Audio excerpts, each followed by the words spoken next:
An unemployed truck driver accused of hacking into a service provider for the National Broadband Network has been refused bail. The federal police would allege the hacking could have caused considerable damage to Australia's IT infrastructure.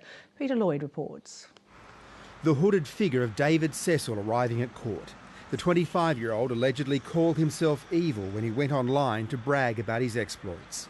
The fact that he was using the moniker or the tag evil sort of says it all. A bit of a bravado, talking about his own self-importance. So we'll see how Mr Evil goes in the court system over the next couple of years. Federal police raided this home in the New South Wales central west town of Cowra, arresting Cecil and seizing his computers. It was the culmination of a 6-month inquiry that began with a tip-off. Well, initially what we did was the anonymous phone call that we received told us that Mr Cecil was bragging about hacking activity on an internet relay chat. What we did then was actually just go in and have a look at that chat. David Cecil allegedly broke into the computer systems of a company named Platform Networks. Its management suspected something was afoot last December. Police allege Cecil had been inside the company's computer systems for at least 6 weeks. He could have potentially done anything that he liked, but we have some excellent disaster recovery and backup procedures in place, which include off-site data backups and also include having non-digital backups of data. So in the event that something was to happen, it wouldn't have actually been truly catastrophic.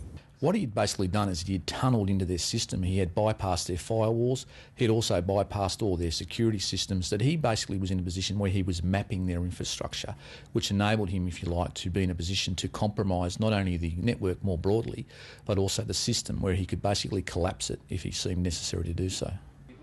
It's been a big year for computer hacking, with arrests in the United States, London and Europe.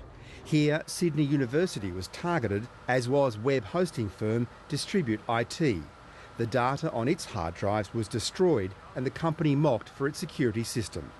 The company was sold in a fire sale the next day to Larry Block, who had to pick up the pieces. It was really go in almost a militaristic fashion, go in, destroy in the most disruptive fashion possible. Platform Networks is a service provider to the National Broadband Network, but says the attack on it posed no threat to the NBN itself. The NBN is an access technology. It's the pipe which applications which you go and access every day are going to be delivered over.